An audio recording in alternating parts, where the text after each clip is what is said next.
بسم الله والصلاة والسلام على رسول الله. اليوم عندنا رولي بكريمة القهوة، سهل وسريع وبزاف بنين.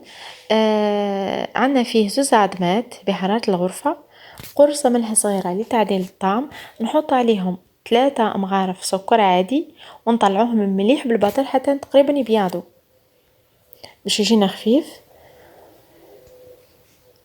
بعد نحطو عليهم فاني، انا درت الفاني هذه السائله طعمها يجي اقوى شويه.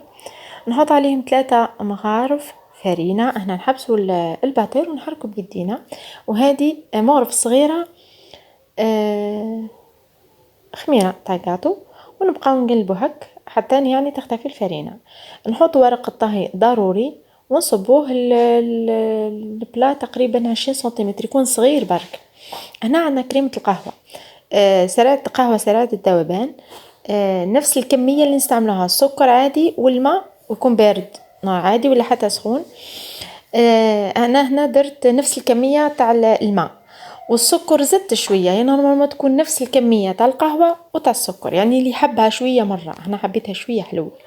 نحطها ونحط عليها الماء ندوبها شوية، هنا الماء درته بارد، ونحط عليها السكر اللي هو تقريبا مرة ونص او مرتين، وندوبو مليح ونطلعوها مليح بالباتير حتى تطلع، تحصلوا على كريمة لذيذة جدا. هنا حطيت شانتيي وحطيت على نفس الكمية طبعا تاع الحليب تاع شانتيي، نطلعها مليح،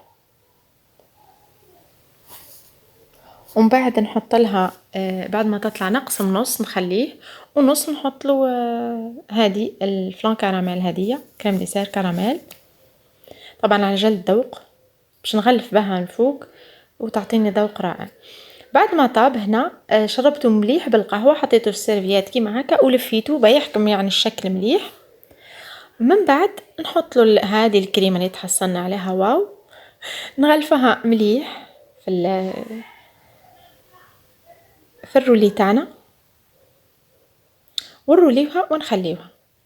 ومن بعد هنا انا غلفتها بال بالشانتي اللي كنت عملتها، وحطيت هنا خطوط صغيرة تاع شوكولا ودرتهم بأعود الأسنان، وتحصلت على هذه النتيجة، يعني مغلفة من الداخل بكريمة القهوة ومن برا